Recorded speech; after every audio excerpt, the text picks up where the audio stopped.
Hello friends, मेरा नाम सुधा सरस्वती है। आज मैं वीडियो लेकर आई हूँ इंग्लिश टेंस, यानी कि जो हमारे टेंसेज होते हैं, सेंटेंस होते हैं, वो कितने प्रकार के होते हैं, कौन कौन से होते हैं, तो वो मैं अपनी वीडियो में आपको बताऊंगी। जैसे कि हमारे टेंसेज होते हैं, 3 प्रकार के टेंस होते हैं, प्रेजेंट, पास्ट, फ्यूचर, यानी कि वर्तमान, भूतकाल, भविष्यकाल। तो इनके क्या होते हैं, इनके 4 भाग होते हैं। देखिए, प्रेजेंट के होते हैं present indefinite tense, present perfect, present continuous और प्रेजेंट परफेक्ट कंटिन्यूअस। तो इस तरीके से 4 भाग में बटे हुए होते हैं। ऐसे प्रेजेंट को बांटेंगे हम, ऐसी पास्ट को, इस तरीके से हम फ्यूचर को भी बांटेंगे। तो यानी कि हमारे 3 टेंसेस के 4 डिवाइस यानी कि 12 सेंटेंस बन जाते हैं। 12 टेंस बनते हैं हमारे, उसके अंदर भी हमारे सेंटेंसेस आते हैं। ऐसा नहीं है कि डायरेक्ट मतलब आप प्रेजेंट इंडेफिनिट लिख दिया तो सारे टेंस हो गए, नहीं। उसमें क्या है, अफर्मेटिव आते हैं यानी कि सकारात्मक सिंपल सेंटेंस। उसके दूसरे नंबर पे आते हैं आपके नेगेटिव सेंटेंस, जो नॉट यूज करके हम बनाते हैं सेंटेंस, वो। और फिर उसके बाद थर्ड पॉइंट पे क्या आते हैं कि क्या यूज किया जाता है आगे, यानी कि जो हमारी हेल्पिंग वर्ब रहती है वो फर्स्ट टाइम शुरू होती है तो वो क्या वाले। और एक लास्ट में आप मतलब आप अलग तरीके से और ये भी लिख सकते हैं WH वर्ड्स वाला। देखिए, जैसे कि अगर बीच में कब, क्यों, कौन, कैसे आता है तो वो उन शब्द को पहले आप आगे लिख सकते हैं। तो इस तरीके से हम सेंटेंस को सिंपल तरीके से भागों में बांटेंगे। सिंपल तरीका आपको सटीक तरीका बताऊंगी याद करने का, यानी समझने का, ताकि आपको पढ़ने में, सुनने में, समझने में, लिखने में कोई दिक्कत ना हो। बहुत सरल तरीके से बताऊंगी। अगर आपको मेरी वीडियो पसंद आए तो प्लीज़ लाइक, शेयर, कमेंट करना ना भूलें। चैनल को सब्सक्राइब जरूर कर ले। तो वीडियो स्टार्ट करते हैं। अब मैं आपको बताती हूँ टेंस। देखिए, सिंपल तरीके से बताएंगे। सबसे पहले आज हम बताएंगे आपको, सबसे नंबर फर्स्ट में बताएंगे आपको। देखिए, फर्स्ट नंबर बताएंगे हम प्रेजेंट इंडेफिनिट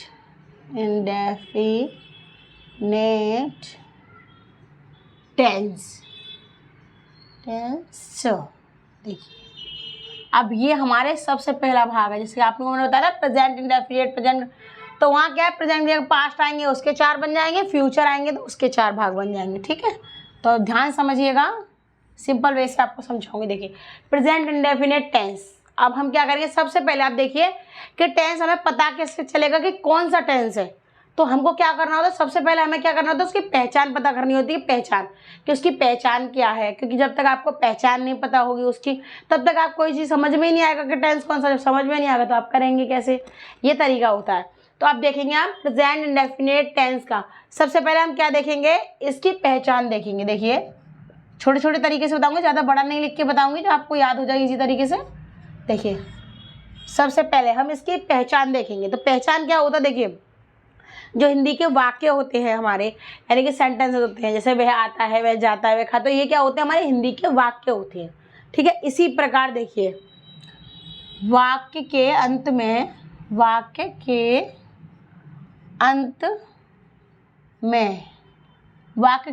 में या क्रिया के साथ, वाक्य के अंत में ता है, ती है, ते है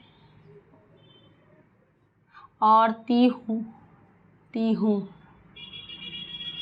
देखिए, इस तरीके के कोई भी अगर शब्द आते हैं आपके, देखिए, जैसे कि अगर आता है जैसे वह खाता है, वह जाती है, वे नहाते हैं और मैं चाहती हूँ, तो क्या है, ये इस तरीके के सेंटेंस हैं। तो क्या है कि अगर वाक्य के अंत में ता है, ती है आदि शब्द आते हैं, देखिए, आदि शब्द आते हैं, तो वो कौन सेंटेंसेस होते हैं, प्रेजेंट इंडेफिनिट टेंस आते हैं। देखिए, इसकी पहचान आप चाहे तो इसको और भी बड़े तरीके से लिख सकते हैं, हिंदी में 2-4 लाइन्स मतलब बढ़ा के और लिख सकते। आपको सिंपल तरीके से बता रही हूँ, इसलिए मैंने सिंपल एक लाइन आपके इसके थ्रू बताई है आपको।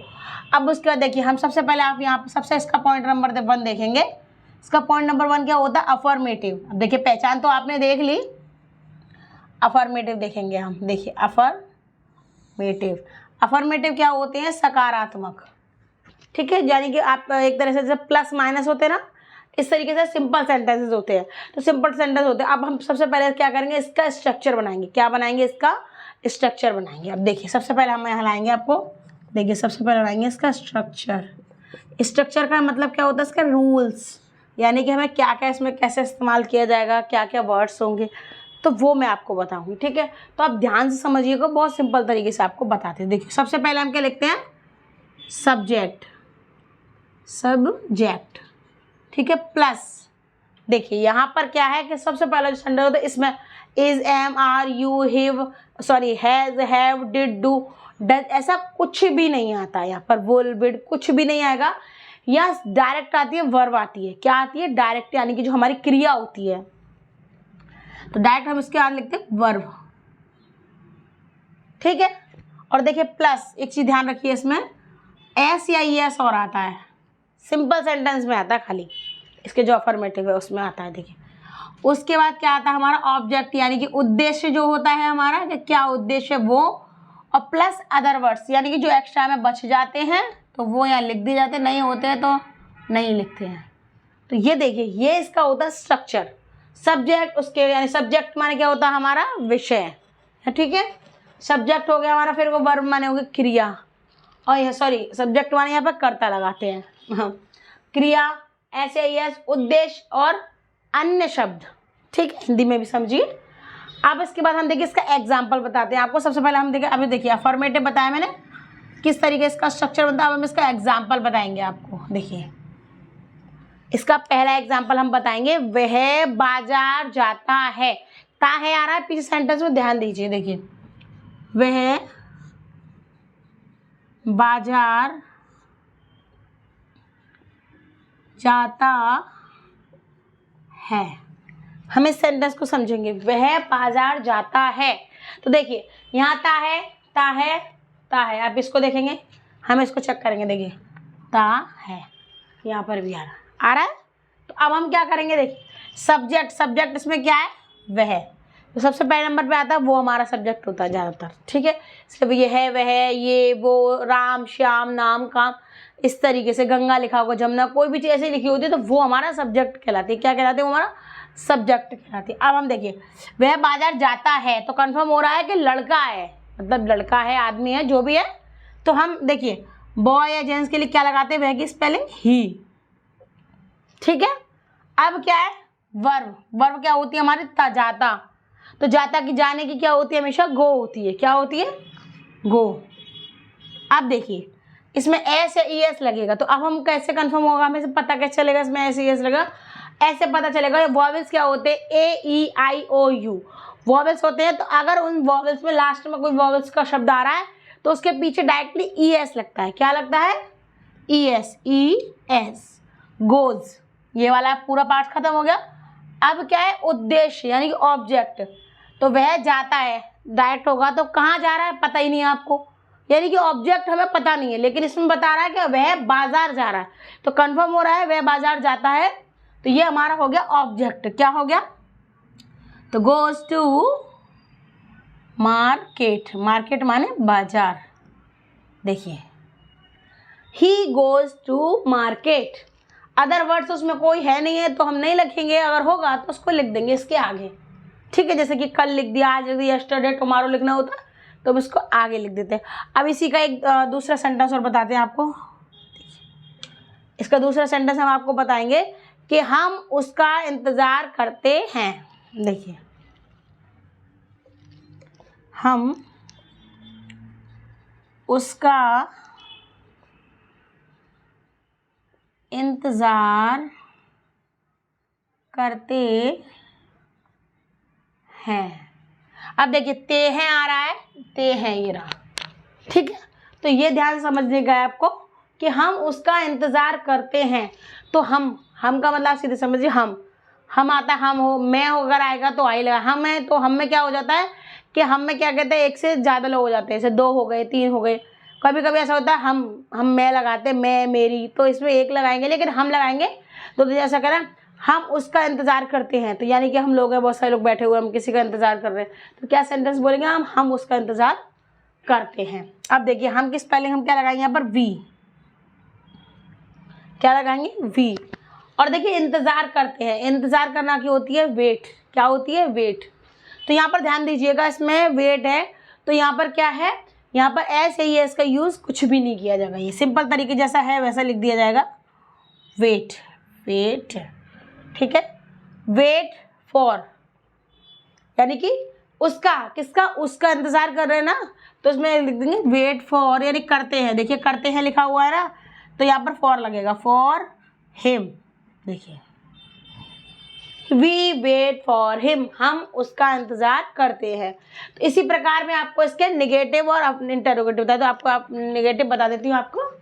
देखिए, पहचान यहाँ ऊपर ही हम लिखी रखे रहेंगे, पहचान इसलिए लिखी रखी रहेगी ताकि आपको उसमें देखने में आपको प्रॉब्लम ना आए कि इसमें किस चीज़ से शुरू हो रहा है। ठीक है, अब हम बताएंगे आपको निगेटिव। इसी निगेटिव बता देती हूँ मैं आपको, ध्यान से समझिएगा।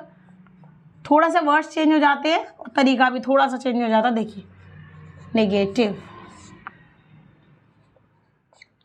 नेगेटिव। अब हम क्या करेंगे आपको निगेटिव पे सबसे पहले देखिए नीचे उतरेंगे हम, तो उसके नीचे क्या लिखेंगे, हम स्ट्रक्चर बनाएंगे पहले इसका स्ट्रक्चर, क्योंकि बिना स्ट्रक्चर के हम कोई भी चीज़ नहीं कर सकते हैं। ठीक है, बिना स्ट्रक्चर के हम कोई। अब देखिए इसका स्ट्रक्चर बता देती हूँ मैं आपको। देखिए, सबसे पहले हम समझेंगे यहाँ पर सब्जेक्ट। अब हम थोड़ा शॉर्टकट तरीके से लिखेंगे, क्यों? क्योंकि हमने आपको बताया था कि सब्जेक्ट लिखते हैं, सब्जेक्ट तो यहाँ पर सिर्फ सब लिखेंगे, हम सब लिखेंगे। अब उससे हम आगे बढ़ेंगे। देखिए, अब इसमें क्या होता है कि इसमें आते हैं डू डज का यूज होता है। ध्यान से समझिएगा, इसमें डू या टच, ठीक है, डू या डज आता है। उसके बाद हमारा नॉट आएगा, क्योंकि ये इंटेरोगेटिव है, सॉरी निगेटिव है। निगेटिव में क्या होता है आपका, नकारात्मक। तो उसमें क्या, देखिए इसके सिंपल सेंटेंस में ऐसे ही लगता डू डज का यूज नहीं होता। अब यहाँ देखेंगे आप, यहाँ डू डज भी आएगा, नॉट भी आएगा, तो ये संख्या थोड़ी सी इसकी बढ़ जाएगी। क्या हो जाएगी, बढ़ जाएगी। उसके बाद क्या होगा, देखिए वर्ब। देखिए, डू डज लिखेंगे, उसके बाद हमारा दूसरे नंबर पे आता है नॉट, नॉट के बाद आएगा वर्ब। क्या आएगा, वर्ब, यानी वर्ब की फर्स्ट फॉर्म रहेगी। देखिए, first form plus object, object और प्लस अदर वर्ड्स। अगर होंगे तो लिखेंगे, नहीं होंगे तो कोई दिक्कत नहीं है। ठीक है, अब हम क्या करेंगे, हम सबसे पहले हम इसके आएंगे एग्जाम्पल पे आएंगे। हम क्या आएंगे, हम इसके एग्जाम्पल पे आएंगे। देखिए, आपको एग्जाम्पल बताएंगे हम, इसके एग्जाम्पल पे आएंगे। अब देखिए एग्जाम्पल समझिए आप, एग्जाम्पल क्या होता है आपका, उदाहरण होता है। क्या होता है, उदाहरण। तो देखिए सबसे पहला एग्जाम्पल हम समझेंगे। सबसे पहले, राम पत्र नहीं लिखता है। क्या है, राम पत्र नहीं लिखता है। देखिए, राम पत्र नहीं लिखता है। अब देखेंगे हम, राम पत्र नहीं लिखता है, तो यहाँ पर ध्यान दीजिए कि नहीं आ रहा है। नहीं अगर होगा तो हम नॉट लगाएंगे, अगर नहीं होगा यहाँ पर तो वो क्या हो जाएंगे, हमारे अफर्मेटिव सेंटेंस हो जाएंगे। अब हम देखिए, सबसे पहले इसका सब्जेक्ट मैंने अभी आपको बताया था कि ही, सी, इट, दे, या किसी का नाम, किसी जगह का नाम, ऐसी जो होती है ना, तो वो क्या होती है, हमारी सब्जेक्ट कहलाती है। क्या होती है, सब्जेक्ट कहलाती है। अब हम यहाँ पर क्या लिखेंगे, सब्जेक्ट में लिखेंगे पहले राम। अब राम, देखिए अब ये चीज़ देखिए, डू डज का यूज़ हम कहाँ करते हैं, वो थोड़ा इंपॉर्टेंट है, ये समझ लीजिए आप। देखिए, आई, वी, यू, दे, ये कुछ वर्ड्स हैं, यहाँ हम यूज़ करते हैं डू का। ठीक है, अब देखिए, ही, शी, किसी का नाम, ठीक है, और ऐसे आपका इट हो गया। तो यहाँ क्या यूज़ करते हैं हम, डज का, डज। ये थोड़ा सा बॉक्स है वो इम्पोर्टेंट है, क्योंकि यहाँ पर हमें यह भी मालूम होना चाहिए कि डू डज का यूज़ हम कहाँ करते हैं और कैसे करते हैं। अब देखिए, राम, राम का क्या आएगा, डज आएगा, क्योंकि नाम है तो उसके आगे डज लगेगा, तो राम डज नॉट। देखिए, वर्ब के फर्स्ट फॉर्म लगेगा, लिखना की क्या होती है, write a letter, LETTER, letter. ठीक है, ये हो गया इसका, राम पत्र नहीं लिखता है। ठीक है, ये नॉट वाले सेंटेंस होगा। आप चाहो तो और भी लिख सकते हो, जैसे वह खाना नहीं खाता है, तो आप इस तरीके से और सेंटेंस बना सकते हो। तो ये इसका इंपॉर्टेंट होता है कि ये इसका स्ट्रक्चर होता है, इस तरीके से आपके सेंटेंस नेगेटिव वाले बनेंगे। अब मैं आपको बताती हूँ इंटेरोगेटिव, ध्यान समझिए। लेकिन ये हम लिखा रखेंगे क्योंकि ये ज़रूरत है, इसकी ज़रूरत पड़ेगी, ध्यान से समझिएगा। अब हम इसको ध्यान समझिएगा। अब हम क्या बताएंगे आपको, इंटेरोगेटिव। देखिए, इंटेरोगेटिव, इंटेरोगेटिव क्या होते हैं आपके सेंटेंस, प्रश्नवाचक। इंटेरोगेटिव होते हैं हमारे क्वेश्चन मार्क, ये समझिए, ये इसका मेन पॉइंट है। अगर ये आपको समझ में आ गया तो आप इजीली समझ सकते हैं कि ये कौन से इंटेरोगेटिव क्या है। उसके बाद देखिए, दूसरे नंबर पर देखिए स्ट्रक्चर। स्ट्रक्चर। पहले आप इसका स्ट्रक्चर देख लीजिए। अब स्ट्रक्चर में इसमें थोड़ा चेंजिंग हो जाएगी। देखिए अभी आपने सिंपल सेंटेंस देखे तो उसमें ऐसे ही एस लग रहा था, फिर आपने नॉट वाले देखे यानी निगेटिव वाले देखे तो उसमें क्या है आपका कि डू डज और नॉट लग रहा था। अब यहाँ क्या करेंगे, यहाँ से नॉट तो नहीं रहेगा लेकिन डू डज यहाँ क्या होगा, हेल्पिंग वर्ब यहाँ आज सब्जेक्ट से पहले आएगी।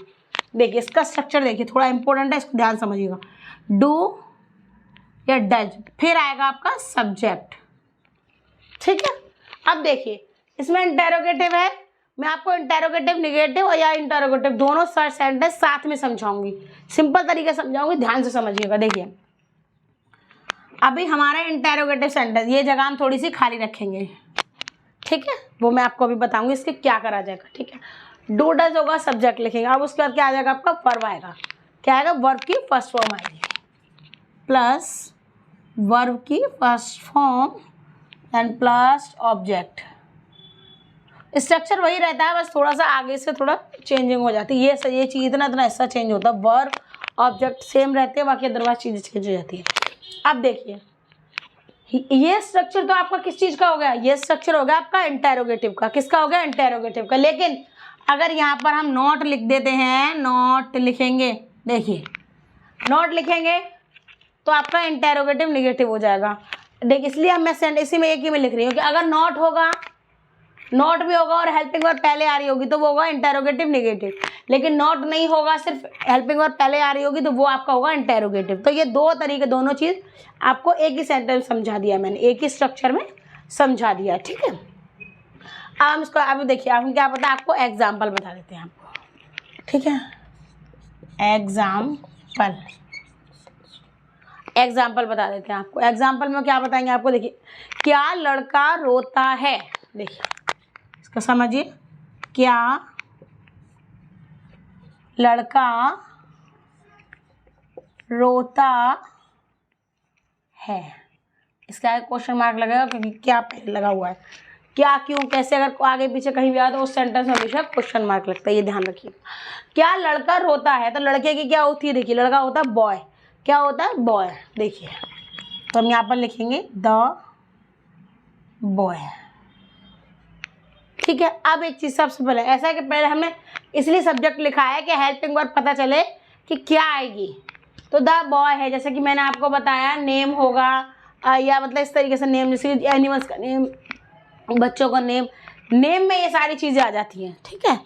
अब देखिए इसके साथ हम क्या लगाएंगे, इसके साथ लगाएंगे हम डज। तो डज द बॉय, रोता की क्या होती है, रोने की क्या होती है, वीप। क्या होती है, वीप। देखिए WEEP, वीप। क्वेश्चन मार्क लग गया। देखिए डज द बॉय वीप, क्या लड़का रोता है।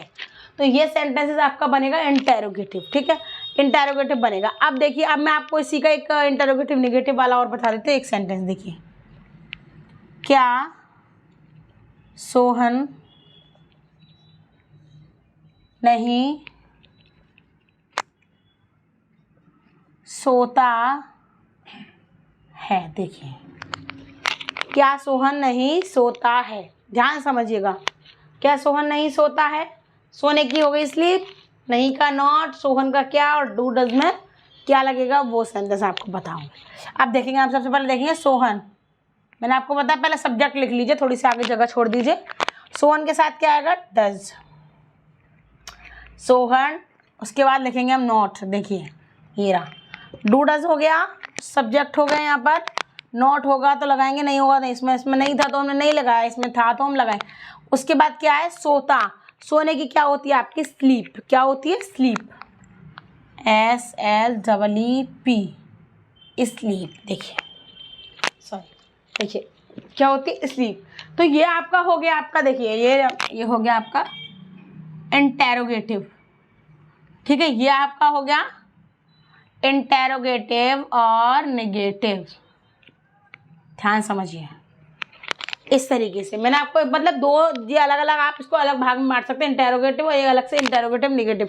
लेकिन मैंने आपको एक ही स्ट्रक्चर में समझा दिया क्योंकि दोनों का स्ट्रक्चर सेम रहता है, सिर्फ नोट का फर्क पड़ता है बस। और इस तरीके से आप ऐसे और भी आ सकते हैं। इसमें क्या होता है, और जो आएंगे उसमें क्या हो जाएगा, यहाँ पर देखिए आपको इसी में से समझा देती हूँ, आप ध्यान से समझिएगा। इसमें इसी में हम समझा दें आपको, थोड़ा सा चेंजिंग होती है। देखिए WH वर्ड्स वाले बता दूँ, एक नए और होते हैं वो बता दूँ, इसी स्ट्रक्चर में आएगा, वो मैं आपको बता देती हूँ। देखिए इसी वाले स्ट्रक्चर में आएगा। तो स्ट्रक्चर में हम क्या करेंगे, अब ध्यान से देखिएगा, स्ट्रक्चर करते जाएंगे तो इसको थोड़ा, इसको चेंज कर, थोड़ा सा बढ़ा देते हैं आगे, क्योंकि हम यहाँ से क्या करेंगे, नॉट को हटाएंगे। देखिए अब इसका स्ट्रक्चर यहाँ से हम बना लेते हैं। यहाँ से आप यहाँ पर सब्जेक्ट, ठीक है, प्लस डू या डज प्लस WH वर्ड्स, ठीक है। ये नया स्ट्रक्चर है। ये स्ट्रक्चर कौन सा होता है, ये इसको बोलते हैं WH, इसको हम क्या बोलते हैं, इसको बोलते हैं हम WH जो वर्ड्स होते हैं हमारे। देखिए जैसे आपका भी लिखना आ गया WH वर्ड्स सेंटेंस, ठीक है, ये हो गया आपका WH वर्ड सेंटेंस हो गया। तो ये क्या हो गया, इसका स्ट्रक्चर हो गया। ध्यान समझिएगा आप इसका स्ट्रक्चर। ये ऐसा है कि ज़रूरी नहीं है इसके लिए स्ट्रक्चर की ज़रूरत, लेकिन ये क्या होता है, ये आ जाते हैं, ये आते हैं तो बच्चे क्या होते हैं, थोड़ा कंफ्यूज हो जाते हैं, बच्चे थोड़ा सा नहीं कर पाते हैं। तो ध्यान समझिएगा। देखिए तो अब हम इसका एग्जाम्पल बताएंगे आपको, इसका एग्जाम्पल बता दूंगी। आप देखिए जैसे कि हमने क्या लिखा, वह क्या करता है। देखिए वह क्या करता है। अब इसमें ध्यान दीजिए, क्या बीच में आ रहा है, ठीक है, क्या बीच में आ रहा है। तो यानी कि देखिए हमने मतलब भागों में बटे हुए हैं। तो देखिए पहले हमेशा क्या आता था आपका, फ्रंट पे आता था, क्या आता था, फ्रंट पे आता था। अब आता है आपका बीच में। तो अब ध्यान दें आज, देखिए अब क्या की स्पेलिंग यहाँ क्या लगेगी, उसमें तो डूडल्स लगती थी लेकिन यहाँ नहीं लगेगी। क्या अगर बीच में आएगा तो उसकी इंग्लिश हमेशा वॉट लगती है। क्या लगती है, वॉट। देखिए वॉट, वह क्या होती है, सब्जेक्ट। देखिए यहाँ पर लिखेंगे, अब सब्जेक्ट के अकॉर्डिंग लगाएंगे हम हेल्पिंग वर्ब, ठीक है। तो यहाँ क्या लगेगी, डज, ठीक है। व्हाट डज ही, और करना की क्या होती है, डू। क्या होती है, डू। डू माने करना। देखिए व्हाट डज ही डू, इस तरीके से कैसे होगा तो कैसे की आएगी, क्यों होगा तो क्यों की आएगी, कब होगा तो कब की आएगी। तो ये इस तरीके से आपका WH वर्ड्स आप इस तरीके से आप कर सकते हैं। तो ये आपके प्रेजेंट इंडेफिनिट टेंस हो गए, जिनके वाक्य के अंदर ताहे, तीहे, तेहे, तूहे आता है। तो वो क्या होते हैं आपके प्रेजेंट इंडेफिनिट टेंसेस। ये चीज़ हमेशा ध्यान रखें। कुछ याद नहीं करना है आपको, टेंस में रटना नहीं है, सिर्फ इसको याद रखेंगे और इसको याद रखेंगे, बाकी आपको याद करने की ज़रूरत बिल्कुल नहीं पड़ेगी। क्यों, क्योंकि ये ध्यान रखिए डू डज का यूज़ होता है, और ये तो नॉर्मल से वर्ड्स है कि सब्जेक्ट आता है, हेल्पिंग वर्ब आती है, फिर वर्ब आती है, फिर ऑब्जेक्ट आता है। नॉट होगा तो हेल्पिंग के वर्ब के बगल में नॉट लगा देंगे। अगर आपका WH वर्ड्स हो गए तो वो पहले आएंगे, और आपके हेल्पिंग वर्ब जो क्या वाले इंटरोगेशन उसमें क्या उसमें आपकी जो हेल्पिंग वर्ब पहले आएगी, सब्जेक्ट फिर नॉट। तो इस तरीके से बारी बारी से आपको स्ट्रक्चर सेम होते हैं सारी चीज़ों के, बस कुछ वर्ड्स बढ़ जाते हैं, कुछ घट जाते हैं, और आपकी जो वर्ब की फॉर्म्स है वो चेंज होती है। किसी में 1, किसी में सेकंड आ जाती है, किसी में 3rd, किसी में 4, यानी किसी में 1 के साथ ING। इस तरीके से आपकी वर्ब चेंज होती है, 1-2 वर्ड उसमें आगे चल के ऐड होंगे। तो इस तरीके से आपके सेंटेंस, जैसे जैसे आपके सेंटेंस बढ़ेंगे, कुछ सेंटेंस नंबर्स में बढ़ जाएंगे, छोटा हिंदी में होगा लेकिन इंग्लिश में बड़ा हो जाएगा, और कुछ हिंदी में बड़ा होगा लेकिन इंग्लिश में छोटा होगा। तो आपके सेंटेंस तरीके से चलेंगे। तो अगर आपको मेरी वीडियो पसंद आए तो प्लीज़ लाइक शेयर कमेंट करना ना भूलें, मेरे चैनल को सब्सक्राइब ज़रूर कर लें। धन्यवाद।